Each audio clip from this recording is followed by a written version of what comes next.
This episode is brought to you by SPI Logistics, the premier freight agent logistics firm in North America. For over 40 years, SPI has been diligently building the most successful freight agent network to provide first-class relationships for our shippers, receivers, and carrier partners. We are more than another transportation network. We are a dedicated team of professionals united by one singular purpose, and that is to expedite our agents' success. All of our agents are set up for success on day one, as they are provided with a full suite of support staff that is ready to assist them with everything from after-hours emergencies to financial and administrative needs on a no-fee basis. This way, you can focus on continuing to grow your business. There is no financial risk to start, and you have the ability to earn up to 75% in commissions. If you are looking to take control of your financial future and build your business with the backing of one of the most successful logistics firms in North America, visit www.spi3pl.com to learn more. Do me a favor and let them know that the Freight Coach sent you. What is up, ladies and gentlemen? We are back. We are live. It is the Freight Coach Podcast, the top podcast in transportation, coming to you guys every single weekday, 8:30 a.m. Pacific, 10:30 Central, to break down some industry headlines. But most importantly, you guys provide some actual insight into what you can do with all of this information. If this is your first time tuning in, welcome. This is the real side of freight, ladies and gentlemen. And I say that before every single show. And what I mean by that is I only speak with transportation professionals, because at the end of the day, you guys, I want to talk to the right individuals who have done what you're looking to do or who are currently doing what you're trying to achieve. So you can take that information, apply it, utilize it, and see a meaningful difference in your business and your life. Happy Thursday, everybody. I got a very special guest. I'm going to pull him up here in a second, but got to drop my little reminder out there. If you guys want to get in on the Freight Coach newsletter, we drop it every single Wednesday, you guys. I'm not going to auto sign anybody up. I'm not going to use your email address unless you want to get that. So if you do want to receive it, just go to thefreightcoach.com. It'll auto prompt you to register. Again, it's all freight focused, because at the end of the day, you guys, it's all I know. I don't know anything else. I'm not trying to be a life coach or anything like that. So with that being said, you guys, we're going to talk some ocean freight. We're going to talk some current market data, and there is nobody out there who's more qualified than my man, Eric, with Trailer Bridge. Eric, thank you so much for joining me again here, man. It's been a long time. Yeah, I really appreciate you having me, Chris. Thanks so much. No, absolutely. I think the last time you were on is like when you came to Trailer Bridge. I think you had just started there, and we had you come on at that time. Yeah, I think it was like my role changed, but yeah, I mean, yeah, you know, every day is like my first day. It feels like here. So it's transportation is a fast moving business. Dude, it really is. And you know, there's so many things that I come up with or I get, brought to my attention in this industry. And I'm like, how have I been doing this for as long as I have? And this is the first time I've ever seen anything like that, right? It's nuts, man. And especially, it's like there's so much stuff that's getting thrown at you at every given moment out there right now, too. So it's just like, I'm trying to build as predictable of a business as I can. Like, I understand there's going to be some things that happen, but like I want to build that consistency inside of it to where, I at least have an idea about what I'm walking into every single day. Without and that's been a goal of ours at Trailer Bridge. And the way we've done that is by kind of servicing different business units in the marketplace. So Trailer Bridge, we have three core business units. We have our ocean business unit, which we have ocean barge vessels that we ship between the Port of Jacksonville and the Port of San Juan. That services Dominican Republic, U.S. Virgin Islands, and Puerto Rico. Mm-hmm. And we have a trucking group here in Jacksonville that supports that group for pickup and deliveries. We have 3,053 foot containers that kind of go through East Coast, Midwest, through Jacksonville. And that's the Caribbean market is its kind of own niche market, which, it's when the U.S. is strong, it can be strong, but there can be some balance in that. And then we have a North American division, truckload, intermodal, drayage, LTL. And so, obviously that has had, it had some ups earlier in this decade, but obviously it's been an interesting ride. And then we have just an NVOCC group, that does international kind of outside of our ocean assets. So, we've been trying to add different pieces to the puzzle, in order to balance out our business. So when things are going well and not going well, and actually our most recent group that we've really been focusing on is our government division. Because the government volumes don't move exactly in alignment with commercial volumes, which can provide, some balance to the overall marketplace. So, we've tried our best. Like you said, you're trying with your business, but it's never easy. Yeah. So at what point did you guys start getting away from, I want to call it your core competency, because you guys were built on the Caribbean islands with your Yep. guys, stuff like that. At what point did you guys try and diversify, right? Because I think that's one thing, Eric, that I feel like a lot of individuals do. Like they try and do too much too soon, right? They don't actually have a core. They're like, hey, there's so much freight out there, I have to do everything. And I talk about this often, right? Like we're open deck guys here at my company, right? Like that's all we do. We do flatbeds, man. Like that's, and if you go out there and you look at the overall market, we're talking billions and billions of dollars worth of opportunity that there is, right? So I don't feel the need to really break outside of that niche for a very long time. Was there a customer request that you guys, were like, hey, we should probably look into adding this inside of our business? Yeah, so I would say that everything kind of evolved to the next thing. At least you're trying to listen to what your customers need and how you can provide the best service for your customers. And that's led us to our different business units. So our core competency, like you said, the foundation of the business was Caribbean trade. And so started by Malcolm McLean. This is his last business he created, the creator of the container. That really shaped and changed, obviously, the entire transportation market as we know it. But part of that service is, say we've got a container pool, and if a customer of ours wants to ship from Atlanta to San Juan, Puerto Rico, well, that's pretty easy. And we can get the container up to Atlanta, load up the container, off it goes to Puerto Rico. If a customer's shipping out of Los Angeles, though, we have 3,000 containers.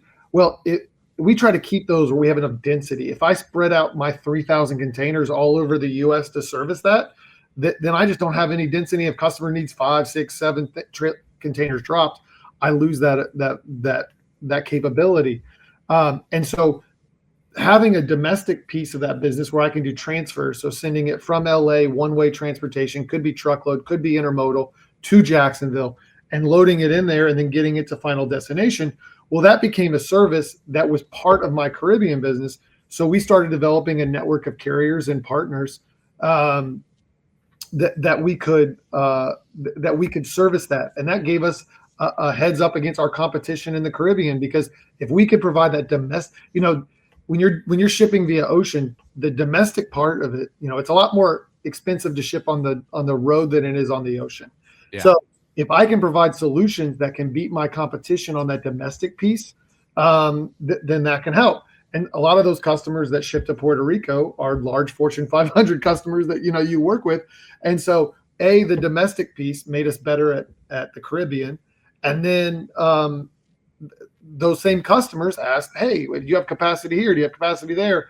And it kind of just evolved. We just listened to the customers. The customers told us that.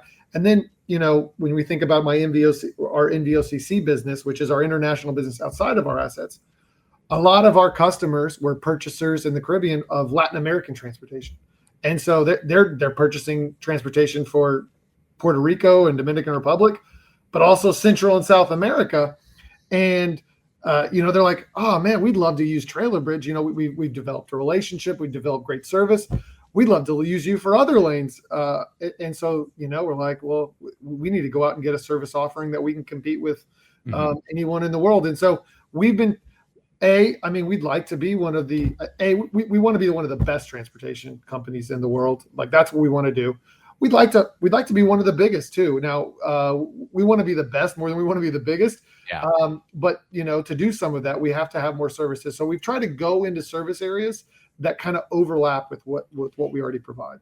Yeah. So it was primarily a vertical integration play at that point, right? It was building off of your guys' core competencies and everything else and going out with that. And that's another thing too, that I wish more and more people would adopt, right? Like if you're going to offer a service offering and you're just kind of starting out, I think that instead of spreading yourself too thin and going after too much too soon, it's more of a customer need than anything, right? Because I try and emphasize this every single time we talk about this on the show is like I'm actually making cold calls every single day to prospective shippers and customers of mine. All right, I have already made some this morning, and I can tell everybody who's listening to this beyond a shadow of a doubt, the more singular my focus is when I'm going in there, the more of a return and the more they're willing to talk.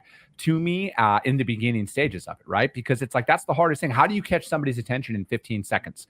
Really it's 10 seconds at the end of the day. Like, you got 10 seconds and you better have that pitch down.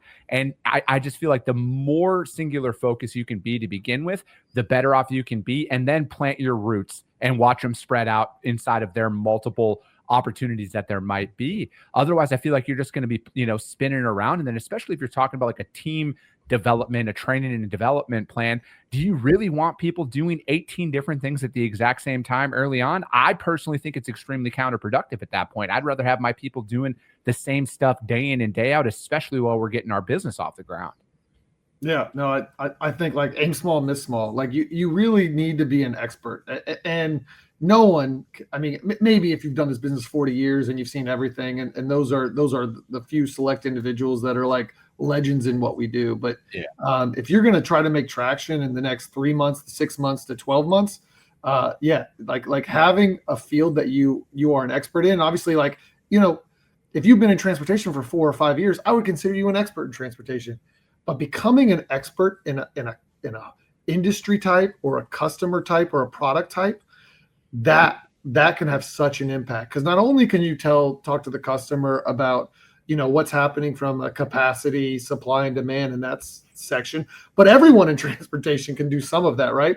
But if you can start talking about what their competitors are doing, what their industry is doing, how their vendors, because if you go in a specific industry, so many of their vendors are going to be similar because they're buying raw materials from similar people, or they're buying packaging from similar people, or so many of their customers are going to be the same in that specific industry. And if you start having a ton of knowledge about that, that is so powerful for you in networking in that specific industry. So how are you guys able to leverage kind of like, I don't want to call it a market prediction, but like, you guys obviously have data. You guys are talking to people all the time out there. How much has that really played into, maybe anticipating where things are trending, right? I know obviously everybody wants to talk and post about tariffs right now. Everybody wants to talk and post about everything, but ultimately though, you guys, like, you got to bring a solution. So how do you guys kind of sift through a lot of that noise there, Eric, and actually talk about, hey, this is the, like you said, you guys have your own assets, you guys have all of that. How are you really delivering that and really working with some of your customers right now to kind of get some of that stuff lined in? Yeah, there are a lot of questions in terms of where things are going, and I mean, that leaves a lot of uncertainty. And that's just, there's always uncertainty. So like this is not a new thing that's Correct. Come and gone. Our business is a cyclical business. I mean, it just is. When demand goes up for ship goods, people buy a whole bunch of assets. The demand usually levels off at some point, and then there's too many assets.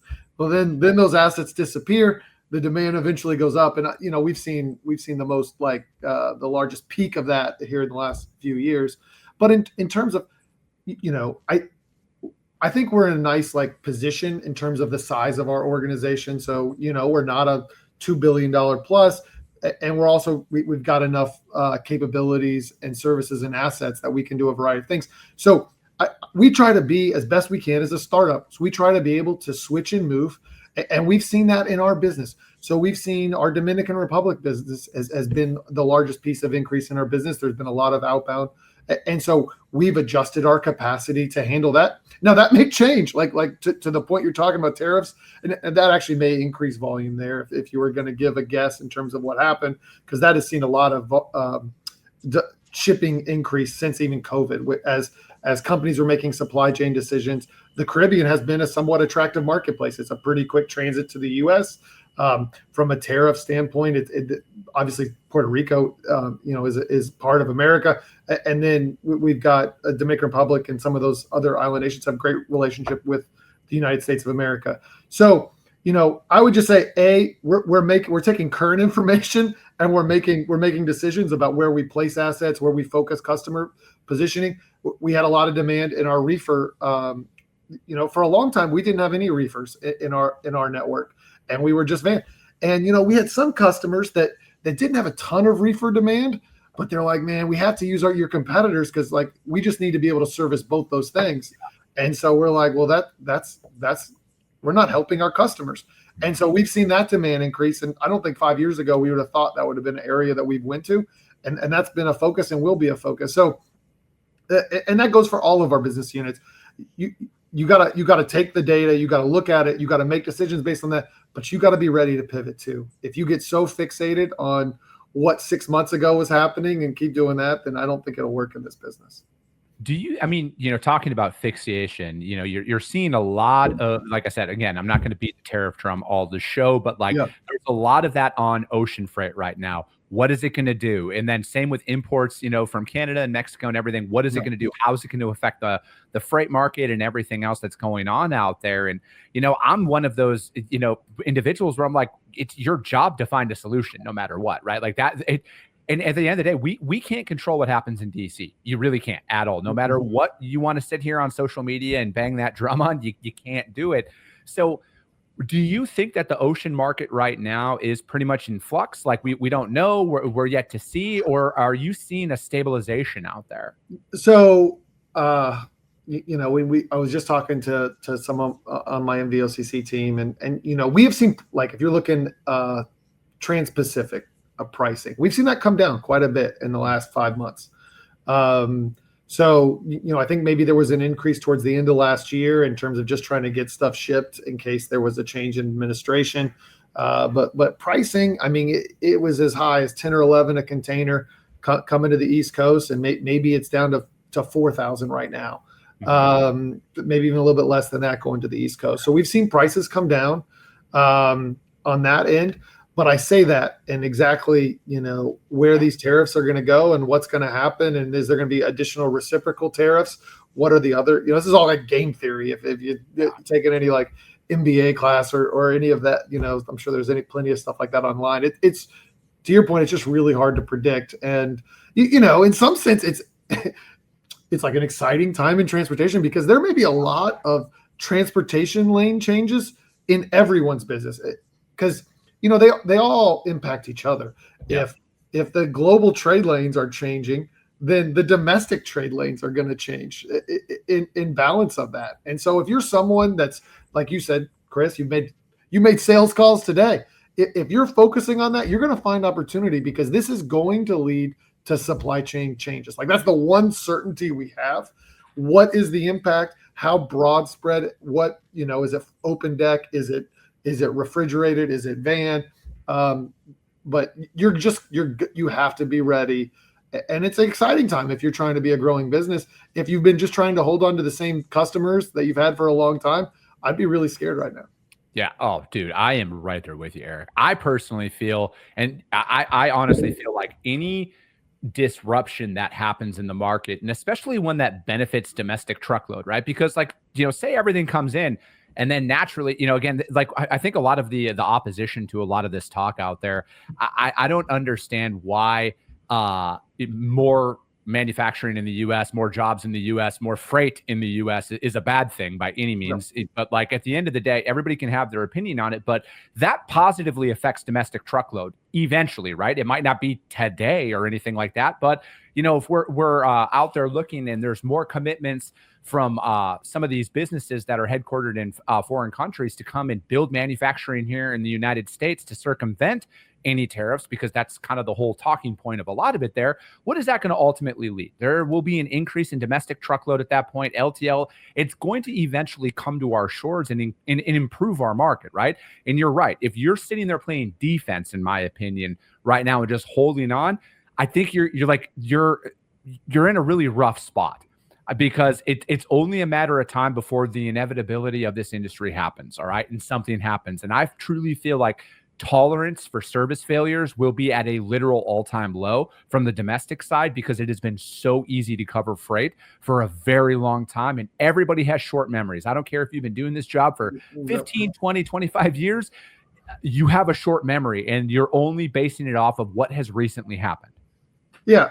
I mean, without a doubt, the domestic production of stuff is a great thing for the U.S. Now, does that end up happening as much as the source, the goods just get sourced from a different country where there's not, I think obviously like there's cost of labor and there's all these kinds of things that go in the equation. So it wouldn't be that just because it was in China, now it's coming to the U.S. It would be maybe it does go away from China, but where in the world does it go to, right? I think some of it could go to the U.S., but cost of labor in the U.S. is what cost of labor is, and cost of the labor in other places are much lower. I mean, that's the reality. So but again, that realignment will still cause domestic transportation changes pretty dramatically because of how it comes in and where it goes. So how that all affects and impacts will be, again, I said it'll be fun. Now, I can understand people's concern for what happens.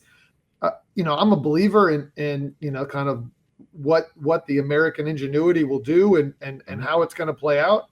And so, we just come in and we're trying to provide the best service we can and trying to make sure that customers know who we are and what we do. Yeah, I just look at it as you can sit here and plan and hope and dream all you want, but the reality is the way that the chips fall are going to be the ways that the chips fall, and are you going to be there to play it? And that's essentially it, right? And I feel like there's the more people sit on their hands, Eric, and wait for something to happen, I think you're going to be waiting for a very, very long time. And I feel like capital constraints are starting to show their face here in the industry and stuff that.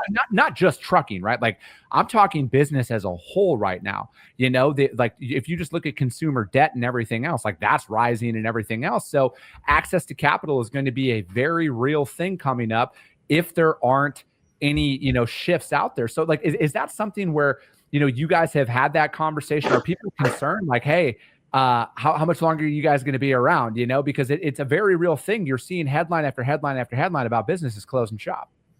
Yeah, I mean, in some sense, I'm excited about some of that. Listen, I with a business that's got lots of assets, I mean, we'll want super expensive capital. At the same time, if you go to, the domestic transportation market, man, the domestic transportation market was, in my opinion, was really hurt by all the capital that came in, and all of this private equity money, and lots of people were trying to get customers and get loads, and they did not care about margins, and they really brought some of the financials down, and that had an impact on the non-asset players. It had an impact on the asset players because the price of the good is the price of the good, and so many people kind of had realistic expectations that they could either get so much market share so quickly that then they could control pricing, and some of that capital leaving and the market becoming more in balance with just what traditional supply and demand is exciting for someone in the business. I mean I don't want to say like last man standing, because there's still going to, it's $1 trillion industry, just the domestic transportation alone. There's still going to be thousands of providers, but I do like when the players are more rational in the marketplace. And I think we've seen that trend come over the last 6-12 months, just through unfortunately businesses going out of business or businesses changing strategies. And so, I hope that continues, because that's a much more sustainable situation, and that can prevent some of the heartache that we've had where businesses have had to make really tough decisions where, between offices and staffs and equipment and all those kinds of things. Do you see more of a stabilization this year compared to years past, from a market perspective, right? Like, I'm not going to ask you to predict exactly what Eric thinks is going to happen, but yeah. I personally feel that they're outside of any black swan event or like major events. I don't know if this year is going to be any different than last year from a volume perspective. I know that there's kind of a lot left to be seen, but I feel like it's going to be a very standard market this year. Yeah, I famously do a very bad projection at the end of the year or predictions. So I've done them for a number of years in a row, and I've gotten like one random thing right each time, which never related to the year prior. So yes, I prediction from me is a very bad idea, Chris. But yeah, do I think at this moment in time, do I think demand is just going to go crazy? I don't. I mean, I don't. But do I think that the capacity and demand are more in alignment with each other? I do think that. So I do think as this year goes along, again, from a revenue per load, depending on what side of the business you're on, or yield margin per load, I do think that will continue to get more attractive for transportation providers, assuming that balance is closer in alignment. Yeah, I'm right there with you, right? Like, I don't think that there's going to be anything major that happens this year. I think I think more people than not are going to realize kind of how resilient everything is. And, I feel like over these like a lot's changed over these last 5 years. Like, I feel like a lot of customers have exponentially changed the way that they plan for inventory. They run their operations. I mean, I've seen it on the open deck side. There's a lot more private fleets that are operating out there in the open deck space than there has been historically in the past. So again, like I think opportunities are always going to be there, and you have to optimistically approach it every single day like that, right? Because like I've been doing this long enough to know, Eric, everybody's good until they're not. Yeah. Right? Like everybody's good until they're not. And you just never know. So instead of sitting on your hands and waiting, because I feel like a lot of individuals who are in sales or anything, they're waiting for it to get better, and then better never comes, right? It's a facade. You either take action or you don't. I think it's pretty cut and dry. I mean, you make your own better, man. Listen, can the market be better or worse? Of course it can. Yeah. Can you still find a way? If we were all on the same corner selling ice cream and it's the same, but this is a $1 trillion industry. There is opportunity to be had.